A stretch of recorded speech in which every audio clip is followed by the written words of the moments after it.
абитуриенты, родители и учителя. Сегодня мы провели день открытых дверей в онлайн-формате. Наши абитуриенты смогли познакомиться, во-первых, с представителем студенчества, это председатель Объединенного совета обучающихся Анастасия нас посетила.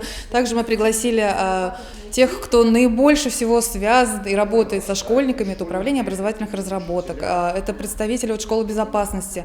Мы сегодня постарались осветить этот момент не только по правилам приема, но и давали советы, рассказывали свои истории поступления, о том, как мы сами выбирали профессии, с какими трудностями сталкивались и как вообще вот нашим абитуриентам в этот сложный период в жизни себя вести, на что обращать внимание, как готовиться к экзаменам.